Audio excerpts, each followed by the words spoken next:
ಏನ್ ಅನ್ನಿಸ್ತು ನಿಮ್ಗೆ? ಸುದೀಪ್ ಸರ್ ಭೇಟಿ ಆಗಿಲ್ಲ ಏನಿಲ್ಲ ಅಂತ ಒಂದ್ ಕಡೆ ಹೇಳಿದ್ರಿ ನೀವು. ಒಳಗೆ ಹೋಗೋಗಿ ಯಾವ ರೀತಿ ಭಯ ಇತ್ತಾ, ಏನಿತ್ತು? ಯಾಕಂದ್ರೆ ಎಲ್ಲ ಫಾಸ್ಟ್ ಆಗಿರೋ ಜನ. ಫಸ್ಟ್ ಹೆದರಿಕೆ ಇತ್ರಿ. ನಾನು ಮೊದಲು ಸುದೀಪ್ ಸರ್ ಭೇಟಿಯಾಗಿ ಹೋದ್ರೆ ಆಯ್ತಂತ ಅನ್ಕೊಂಡಿದ್ದೆ. ಅಲ್ಲಿ ಹೋಗಿದ್ದಾಗ ಆ ವಾರ ಸುದೀಪ್ ಸರ್ ಲಘು ಹೋಗ್ಬಿಟ್ಟಿದ್ರು. ಬೇಜಾರಾತ, ಅಯ್ಯೋ ನಾನು ಸುದೀಪ್ ಸರ್ನ ಭೇಟಿಯಾಗಿ ಬರ್ಲಿಲ್ಲಲ್ಲ ಅಂತಾರ. ನಾ ಹೋಗಂಬುದು ಹತ್ಕೊಂಡು ಹೋಗಿದ್ದೆ ಸುದೀಪ್ ಸರ್ ಇಲ್ಲ ಅಂತೇಳಿ. ಅದು ಹೆದರಿಕೆನೂ ಇತ್ತು. ಆಮೇಲೆ ಹೋಗಿದ್ದಾಗ ಖುಷಿ ಆಯ್ತು.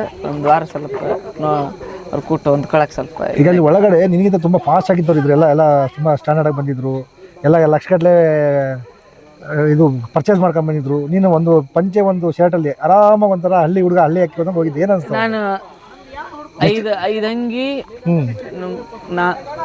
5 ಲುಂಗಿ ಲುಂಗಿ ಓದಿದ್ದೆ. ಆಮೇಲೆ ಸುದೀಪ್ ಸರ್ ಕೊಡ್ಸಿದ್ರು, ಜಗ್ ಕೊಡ್ಸ್ಯಾರ. ಸುದೀಪ್ ಸರ್ ಒಂದು ಬಾಕ್ಸ್, ಒಂದು ಬ್ಯಾಗ ತುಂಬೈತಿ ಸುದೀಪ್ ಸರ್ ಕೊಡ್ಸಿದ್ದು. ಭಾರಿ ಖುಷಿ ಆಯ್ತು. ಚಪ್ಪಲ್, ಬೂಟು